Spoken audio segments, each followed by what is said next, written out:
Hi guys, അപ്പോൾ നമ്മൾ സാമ്പ്രാണിക്കുടിയിൽ പോവാണ്. നമ്മുടെ അവിടെ എല്ലാവരും ഉണ്ട്. നല്ല അന്തരീക്ഷം, മിക്കവാറും നനഞ്ഞ് നമ്മള് പ്ലാൻ എ ഇവിടുന്ന് ബോട്ടിൽ പോകാനാണ്. തെക്കുംഭാഗത്തുനിന്ന് ബോട്ടിൽ പ്ലാൻ എ ബോട്ടില്ലെങ്കിൽ നമ്മൾ പ്ലാൻ ബി വണ്ടി വഴി. പ്ലാൻ ആവുമെന്ന് നോക്കട്ടെ. പ്ലാൻ എ എന്താ ബോട്ടിലാ ഇവിടുന്ന്, അല്ലെങ്കിൽ നമ്മുടെ വണ്ടി കാറിൽ ഇവിടുന്ന് നേരെ സാമ്പ്രാണിക്കുടി. നല്ല അന്തരീക്ഷം, ഇങ്ങനെ കൈയൊക്കെ എടുത്ത് കാണിക്കണം. മിക്കവാറും നമ്മൾ ഇന്ന് നനയുന്ന പോലെ എല്ലാ ലക്ഷണവും കാണുന്നുണ്ട്. അന്തരീക്ഷം വെച്ച്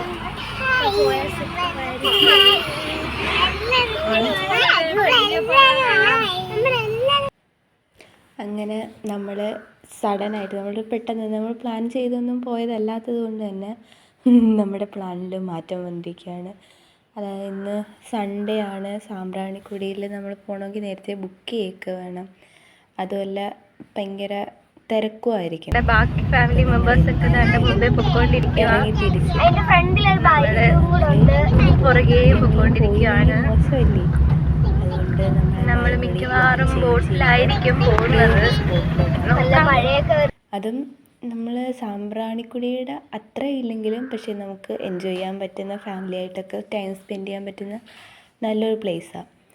അപ്പം നമ്മൾ പെട്ടെന്ന് എല്ലാം വളരെ പെട്ടെന്നായിരുന്നു. എല്ലാം പ്ലാൻ ഇടുന്നതും പ്ലാൻ ചേഞ്ച് ചെയ്യുന്നതും എല്ലാം വളരെ പെട്ടെന്നായിരുന്നു. പിന്നെ എല്ലാവർക്കും എങ്കിൽ വാ എന്ന് പറഞ്ഞാൽ എങ്ങോട്ടാന്ന് പോലും ചോദിക്കാതെ ഇറങ്ങുന്ന മൈൻഡാണ് എല്ലാവർക്കും. അപ്പം നമ്മൾ വന്ന് നിൽക്കുന്നത് ക്ലബ് മഹേന്ദ്രയുടെ ഹട്ടിലാണ്. അപ്പം അതിനോട് ചേർന്നാണ് നമ്മുടെ ഈ സ്പോട്ട് വരുന്നത്. കൊച്ചുങ്ങൾക്കൊക്കെ ഭയങ്കര സന്തോഷം. പിള്ളേരൊക്കെ ഫസ്റ്റ് അവരുടെ നന്ദൂടിയുടെ ഫസ്റ്റ് ബോട്ട് യാത്രയാണ്. നമ്മൾ വണ്ടിയിലൊക്കെ പോകുമ്പോൾ നമ്മളിങ്ങനെ ബോട്ടിൽ നിന്ന് കാണിച്ചു കൊടുത്തിട്ടേ ഉള്ളൂ. അപ്പോൾ അവളുടെ ഫസ്റ്റ് ബോട്ട് യാത്രയാണ്. അപ്പോൾ അവൾക്ക് കാണുന്ന എല്ലാം ബീച്ചാണ്. അവൾ ഇതും ബീച്ചാന്ന് വിചാരിച്ചായിരുന്നു. പിന്നെ ഇതാണ് നമ്മുടെ സ്പോട്ട്, തോൽക്കടവ് ബോട്ട് ജെട്ടി. അപ്പോൾ ഇവിടുന്ന് നമുക്ക് ഗവൺമെൻറ്റിൻ്റെ തന്നെ ബോട്ടൊക്കെ ഉണ്ട്. അത് നമുക്ക് റെൻറ്റ് പൈസ കുറവാണ്. ഗവൺമെൻറ്റിൻ്റെ ബോട്ടിൽ തന്നെ പോകുമ്പോൾ നമുക്ക് അതിനു വേണ്ടി പൈസ ആവത്തില്ല. അതും ഈ വഴിയൊക്കെ തന്നെ. പക്ഷേ അതിൽ പോകുമ്പോൾ നമ്മൾ കുറച്ച് സമയം സ്പെൻഡ് ചെയ്യുന്നൊരു സ്പോട്ടുണ്ട്. ഈ കായലിൻ്റെ തന്നെ കുറച്ച് അകത്തോട്ട് ചെല്ലുമ്പം ഈ കണ്ടൽക്കാടിൻ്റെയൊക്കെ ഇടയിലായിട്ട്. അപ്പം ഈ ഗവൺമെൻറ്റിലെ ബോട്ടിലൊക്കെ പോകുമ്പോൾ നമുക്ക് അവിടെ ഇറങ്ങാനൊന്നും പറ്റത്തില്ല. നമുക്ക് ജസ്റ്റ് അതിൽ തന്നെ ഇരുന്ന് ഈ സ്റ്റോപ്പിൽ നിന്ന് അടുത്ത സ്റ്റോപ്പിൽ, നമ്മൾ ബസ്സിലൊക്കെ പോകുന്ന പോലെ ഒരു സ്റ്റോപ്പിൽ നിന്ന് അടുത്ത സ്പോട്ടിലോട്ട്. പക്ഷേ ഇതെന്ന് വെക്കുമ്പോൾ നമ്മൾ പ്രൈവറ്റായിട്ട് ഒരു ബോട്ട് നമ്മൾ ബുക്ക് ചെയ്തവർ. അപ്പോൾ ഇതാണ് നമ്മുടെ വള്ളം. അപ്പോൾ നമ്മൾ ഇതിനകത്താണ് നമ്മളുടെ യാത്ര. ഇത് നമ്മൾ പ്രൈവറ്റായിട്ട് ബുക്ക് ചെയ്തേ, ഇത് ഗവൺമെൻറ്റിൻ്റെ അല്ല. ഇതിന് റെൻറ്റ് വരുന്നത് 1000, ഒരു മണിക്കൂറിന് 1000 രൂപ വെച്ചിട്ടാണ്. അപ്പം നമ്മൾ സാധാരണ നമ്മളൊരു 2-3 ഫാമിലി ചേർന്നാണ് പോയത്. അപ്പം അത്യാവശ്യം എക്കണോമിക്കലാണ്. പിന്നെ ഫുഡൊന്നുമില്ല. ഫുഡൊക്കെ നമ്മൾ തന്നെ. ഇതൊക്കെയാണ് ലേക്ക് മഹേന്ദ്രയുടെ അവരുടെ ചെറിയ ചെറിയ ഹട്ടുകളാണ്. ഇവിടെ എല്ലാം ആൾ ഉണ്ടെന്നാണ് തോന്നുന്നത്. പിന്നെ ആളുകളൊക്കെ ഉണ്ട്. പിന്നെ നല്ല കായലിൻ്റെ കാറ്റുണ്ട്. നല്ലൊരു വ്യൂ ആണ്. ഈ ഹട്ടുകളിൽ താമസിച്ചാൽ ഒരു പ്രത്യേക ഫീലായിരിക്കും. നല്ല കാരണം 3 ചുറ്റും ലേക്ക്, വെള്ളവും നല്ലൊരു വൈബായിരിക്കും. നല്ലതാണ്.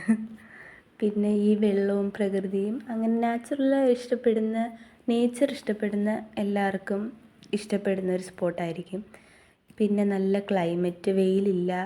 എന്നാൽ മഴ പെയ്യുമെന്ന് ഞങ്ങൾ വിചാരിച്ചെങ്കിലും പക്ഷേ മഴയൊന്നും പെയ്തില്ല. ചെറിയൊരു നമ്മൾ ആ സ്പോട്ടിൽ ഇനിയിപ്പോൾ അങ്ങോട്ടാണ് പോകുന്നത്. ആ സ്പോട്ടിൽ ചെല്ലുമ്പോൾ ചെറിയൊരു ചാറ്റൽ പോലെ അത് പക്ഷേ നമുക്ക് നല്ല എൻജോയ് ചെയ്യാൻ പറ്റും. നല്ല തണുത്ത കാറ്റ്, ചെറിയ പൊടി ചാറ്റൽ മഴയും, അത് നല്ലൊരു വൈബായിരുന്നു. അവിടെ അപ്പോൾ ഇവിടെ ആദ്യം നന്ദൂട്ടി ഇതിൻ്റെ ഇടയ്ക്കൊന്ന് വീണായിരുന്നു. അപ്പോൾ അതിൻ്റെ ഒരു വിഷമത്തിൽ ആൾ താഴെ ഇറങ്ങാതെ കൈയിരിക്കുക. അപ്പം ആൾ പക്ഷേ കഴിയുമ്പം ഓക്കെ ആവും. അതവളല്ലെങ്കിലും അങ്ങനെ ഇച്ചിരി ഒന്ന് വീണ് അവൾക്ക് എന്തെങ്കിലും ഒരു കുഞ്ഞു കാര്യം ഉണ്ടെങ്കിൽ അവൾക്ക് പിന്നെ കുറച്ച് നേരത്തേക്ക് പിന്നെ ഇച്ചിരി പാടാം. അപ്പോൾ ഇതാണ് നമ്മുടെ സാരഥി, നമ്മുടെ ബോട്ടിൻ്റെ ഡ്രൈവറാണ്. എന്നാണ് വേറെ ഇഷ്ടംപോലെ സൺഡേ ആയതുകൊണ്ട്, സൺഡേ മാത്രമല്ല അവിടെ തിരക്കുണ്ട്, പക്ഷെ സാമ്പ്രാണിക്കുടിയുടെ അത്ര തിരക്കുമില്ല. ഒരു കാം ആൻഡ് ക്വയറ്റ് ആയിട്ടുള്ള അന്തരീക്ഷം. ഇത് നോക്ക്, നല്ല സൂപ്പർ, നല്ല നടുക്ക് ഒരു ഫുള്ള് ചുറ്റും വെള്ളവും നടുക്ക് ആ ഒരു കണ്ടലിൻ്റെ, അത് വളർന്ന് വരുന്നതേ ഉള്ളൂ, കണ്ടലിൻ്റെ ഒരു ഇതായിട്ട് വളർന്നു. അതിനി അവിടെ മുഴുവനാവും, ആവുമ്പോൾ നല്ല ഭംഗിയായിരിക്കും. അന്നേരം അവിടെ ഇവിടെയൊക്കെ ഇങ്ങനെ കൊച്ചു കണ്ടൽക്കാടുകളുണ്ട്. ഇതൊക്കെ വളർന്ന് വലുതായി കഴിഞ്ഞാൽ നല്ല സൂപ്പർ സ്പോട്ടായിരിക്കും ഇത് അധികം ആരും അങ്ങനെ എക്സ്പ്ലോർ ചെയ്യാത്തൊരു സ്പോട്ടാണ്. പക്ഷേ എന്നാൽ നല്ല കാം ആൻഡ് ക്വയറ്റ് ആയിട്ടുള്ള നല്ലൊരു ഫീല് കിട്ടുന്ന ഒരു സ്ഥലമായിരുന്നു. ഞങ്ങൾ ശരിക്കും പറഞ്ഞാൽ സാമ്പ്രാണിക്കൂടി നല്ല റഷായിരിക്കും, ഭയങ്കര ആളും ഇതുമൊക്കെ ആയിരിക്കും, ഭയങ്കര ബഹളവും. പക്ഷേ ഇവിടെ എന്ന് വെച്ചാൽ ഇപ്പോൾ ഈ ഒരു ബോട്ട് കിടക്കുന്ന സ്പോട്ടിലോട്ടാണ് നമ്മൾ പോകുന്നത്. അപ്പോൾ നമ്മൾ അങ്ങോട്ട് ചെല്ലുമ്പോൾ ആ ബോട്ട് പോവും. അപ്പം നമ്മളുടെ മാത്രം ഒരു പ്രൈവറ്റ് ഏരിയ ആവും അത്. അതായത് നമ്മുടെ ഫാമിലി ഒരു കായലിൻ്റെ നടുക്ക് നല്ലൊരു ഇതാണ് നമുക്ക്. പക്ഷെ വേറൊരു സ്ഥലത്ത് പോയാൽ അങ്ങനെ അത് കിട്ടുമോ എന്നെനിക്കറിയത്തില്ല, കാരണം ഒരുപാട് ആൾക്കാർ ഉള്ള സ്ഥലമാണ് ഇത്. ഇപ്പം വേലിയേറ്റ സമയമായതുകൊണ്ടാണ് ഇവിടെ ഇത്ര വെള്ളം. പക്ഷേ വേലി ഇറക്കുവാനും മറ്റേ വെള്ളം കുറച്ച് താഴ്ന്നു നിൽക്കുന്ന സമയമാണെങ്കിൽ ആ സ്പോട്ടിൽ, ഇപ്പം ഈ നമ്മൾ അങ്ങോട്ട് പോകുന്ന സ്പോട്ടിൽ നമുക്ക് ഇറങ്ങി നിൽക്കാം. അതായത് ഒരു 3 അടി ഒക്കെ ഉള്ള വെള്ളമേ കാണത്തുള്ളൂ അവിടെ. ഇപ്പം ഏകദേശം ഒരു 5 അടി 6 അടി ആഴം അവിടെ ഉണ്ടെന്നാണ് പറഞ്ഞത്. സാധാരണ അത് വേലിയേറ്റം ആയതുകൊണ്ടാണ്. അല്ലെങ്കിൽ പക്ഷെ അവിടെ ആൾ നിൽപ്പുണ്ട്. അവിടെ ഒരു കുഞ്ഞ് കച്ചവടം ഉണ്ട്, നമ്മൾ ഒരു കുഞ്ഞു ഫാമിലിയുടെ. അപ്പോൾ അവിടെ തന്നെയാണ് കുക്കിങ്ങും എല്ലാം. മറ്റേ തെരളിയും ചീനി പുഴുങ്ങിയതും മുളകുടച്ചതും പിന്നെ ചായയുണ്ട്, കരിക്കുണ്ട്, അങ്ങനെ കുഞ്ഞു ഫുഡ് ഐറ്റംസ്. നമുക്ക് ജസ്റ്റ് ഒന്ന് ഒരു ചെറിയൊരു രസത്തിന് കുഴച്ചൊന്ന് കഴിക്കാമെന്നുള്ള രീതിയിൽ ആ ബോട്ടിലൊക്കെ പാട്ടൊക്കെ ഉണ്ട്. നമ്മുടെ ബോട്ടിൽ പാട്ടുണ്ടായിരുന്നു, പക്ഷെ നമ്മളത് തിരിച്ചറിയാൻ കുറച്ച് വൈകിപ്പോയി. ഇതാണ് നമ്മുടെ സ്പോട്ട്. കണ്ടാൽ നോക്ക്, എന്താ ഒരു പ്രത്യേക നല്ലൊരു സ്ഥലമാണ്. ഇവിടെ അല്ല കച്ചവടമുള്ളത്, തൊട്ടപ്പുറത്താണ്. എങ്കിലും പക്ഷേ ഇവിടെയൊക്കെ നമ്മൾ കുറച്ച് നേരം സ്പെൻഡ് ചെയ്യും. പിന്നെ നമ്മൾ ഇവിടെ കുറച്ച് നേരം നിന്നിട്ടാണ് പിന്നെ അടുത്ത കച്ചവടമുള്ള സ്ഥലത്തോട്ട് പോകുന്നത്. ഇത് നല്ല പ്ലേസാണ്, എന്നുവെച്ചാൽ നല്ല ഒരു തണലും കാറ്റും നല്ല ചുറ്റും വെള്ളവും. പക്ഷെ ഇവിടെ അധികം ആഴമില്ല. ഇവിടെ നമുക്ക് ഇവിടെ വേലിയേറ്റം ആയതുകൊണ്ടാണ് ഇവിടെ നമുക്ക് ഇറങ്ങാൻ പറ്റത്തില്ല. ഇവിടെ ഒരു 6 അടിയോളം ആഴം കാണും. വലിയവർക്ക് ഇറങ്ങി നിൽക്കാൻ പറ്റും, പക്ഷെ കൊച്ചുങ്ങളെ ഒന്നും അവിടെ ഇറക്കാൻ പറ്റത്തില്ല, കാരണം അവിടെ ഒരു 6 അടിയോളം താഴ്ചയുണ്ട്. ഇപ്പോൾ വേലിയേറ്റ സമയത്ത് വേലിയിറക്കാകുമ്പോൾ കുറച്ചുകൂടി വെള്ളം താരും, അപ്പം വലിയവർക്ക് ഇറങ്ങിക്കാൻ പറ്റും, കുഞ്ഞുങ്ങൾക്ക് ഇറങ്ങിക്കാൻ പറ്റത്തില്ല ഈ സ്പോട്ടിൽ. പിന്നെ ഈ മരങ്ങളുടെ ഇടയിലൊക്കെ നമുക്ക് കയറി നിൽക്കാൻ പറ്റും, പിന്നെ ധൈര്യമുള്ളവർക്ക്. അല്ലാത്തവർക്ക് പറ്റത്തില്ല. ധൈര്യമുള്ളവർക്ക് ഇതിനകത്തൊക്കെ കയറി നിൽക്കാം, കുഴപ്പമില്ല. വലിയ ആഴമൊന്നും പറയാൻ പറ്റത്തില്ല. എങ്കിലും പക്ഷെ വേലിയേറ്റ സമയത്ത് നമ്മൾ സൂക്ഷിക്കണം, എപ്പോഴാണ് വെള്ളം കയറുന്നത് എന്നൊന്നും അറിയാൻ പറ്റത്തില്ല. അപ്പം നീന്തലൊക്കെ അറിയാവുന്നവർ മാക്സിമം കയറിയാൽ മതി. കൂടുതൽ റെക്കമെൻഡ് ചെയ്യത്തില്ല, കാരണം നല്ല സ്പോട്ടാണ്. നമ്മൾ കൂടുതൽ സാഹസികയും മറിഞ്ഞു ചാട്ടവും ഒന്നും ചെയ്യാതെ നോർമലായിട്ട് നിൽക്കുകയാണെന്നുണ്ടെങ്കിൽ നല്ല പ്ലേസാണ്. പിന്നെ ഏതൊരു സ്ഥലമായാലും നമ്മൾ ആ ഒരു ബൗണ്ടറി കടന്നു കഴിയുമ്പോഴാണല്ലോ നമുക്ക് അപകടങ്ങളുണ്ടാവുന്നത്. ദേവനൊക്കെ അവിടെ കയറി ഇരിപ്പുണ്ട്. അവനല്ലേലും കയറാത്ത മരങ്ങളും ഇല്ല, കയറാത്ത സ്ഥലങ്ങളും ഇല്ല.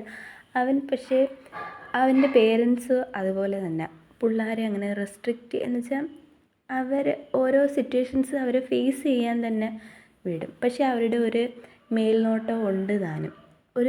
ഒരു കൈയെത്തുന്ന ദൂരത്ത് അവരുണ്ട് എങ്കിലും ഒരു കൈയെത്തുന്ന ദൂരത്ത് പേരൻസ് കാണും. പക്ഷേ അവർക്ക് അവിടെ കയറരുത്, ഇത് ചെയ്യരുത്, അവിടെ തുടരുത് എന്നുള്ള റെസ്ട്രിക്ഷൻസ് അധികം വെക്കുന്നത് ഞാൻ അങ്ങനെ കണ്ടിട്ടില്ല. അവർക്ക് ഇഷ്ടമുള്ളത് ചെയ്യാനും ഇങ്ങനെ ഇതുപോലുള്ള സിറ്റുവേഷൻസൊക്കെ ഫേസ് ചെയ്യാൻ അവരെ വിടാറുണ്ട്.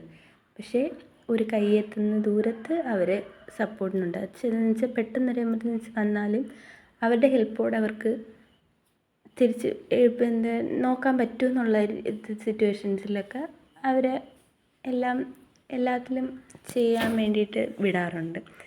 പിന്നെ അതുകൊണ്ട് തന്നെ അവന് ഈ വക മരങ്ങളിൽ കയറുന്നതോ മതിലിൽ കയറുന്നതോ ഇതൊന്നുമല്ല, നാട്ടിലുള്ള നമ്മളെ സാധാ മരങ്ങളിലായാലും എന്തോത്തിലായാലും അവൻ വലിഞ്ഞു കയറും. എന്നും വലിഞ്ഞു കയറും. അവൻ ചെയ്യാത്ത കുരുത്തക്കേടുകളും ഇല്ല.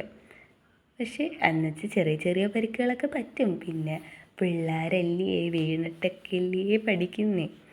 അങ്ങനെ വീണ് പഠിച്ചവനവൻ. അവനങ്ങനെ ഒന്നിനോടും വലിയ പേടിയുള്ളതായിട്ടൊന്നും ഞാൻ കണ്ടിട്ടില്ല. അത് നല്ലൊരു കാര്യമാണ്.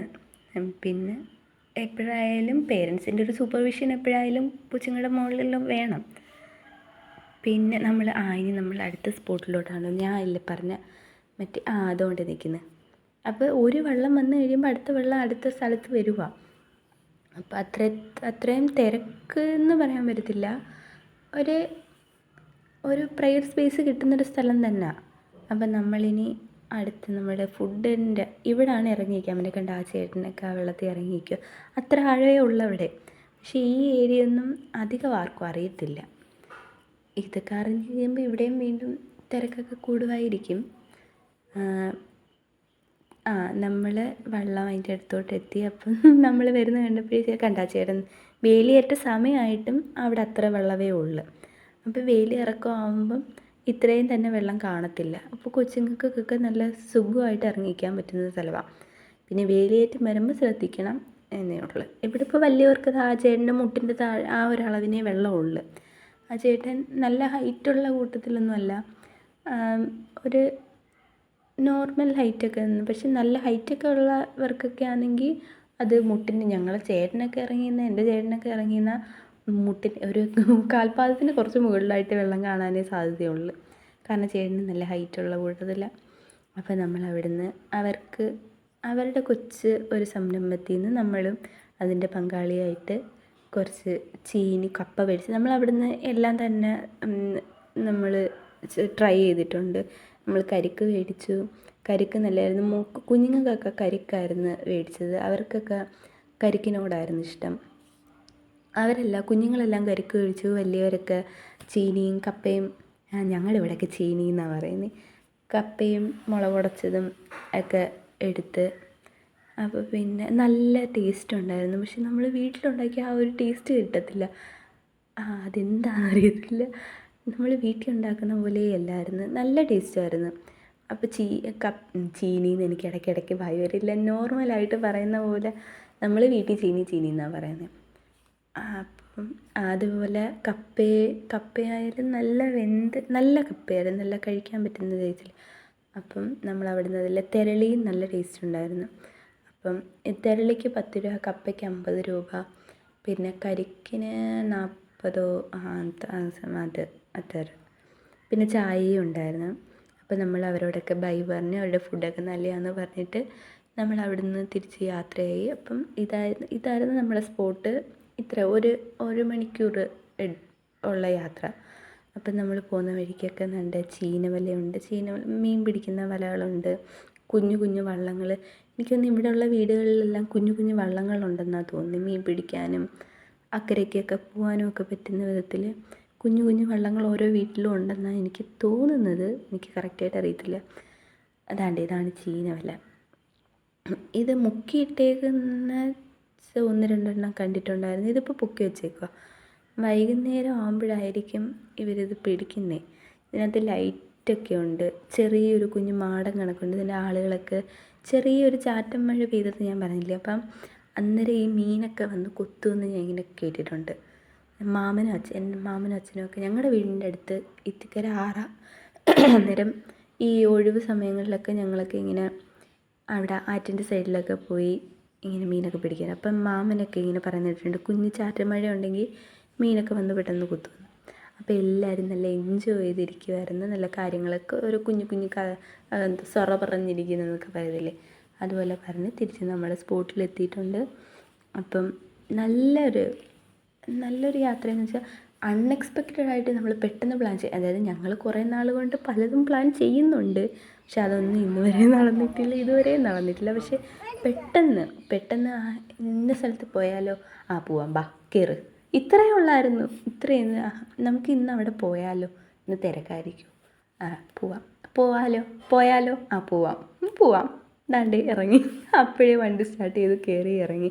പിന്നെ ഇത് നമുക്ക് അധികം ചിലവും വരുന്ന അല്ലല്ലോ. 2-3 ഫാമിലി ചേർന്ന് പോകുമ്പം നമ്മൾ അധികം പൈസയും ആവുന്നില്ല, പക്ഷെ നല്ലൊരു വൈബായിരിക്കും. അപ്പം നമ്മൾ വൈകിട്ട് വീട്ടിൽ തിരിച്ചെത്തി. വൈകിട്ടല്ല, രാത്രിയായി. അപ്പം കുഞ്ഞുറങ്ങി, മഴയായിരുന്നു, അതുകൊണ്ട് വീഡിയോ ഒന്നും എടുക്കാൻ പറ്റിയില്ല. അപ്പോൾ എല്ലാവർക്കും ഓക്കെ, ബൈ.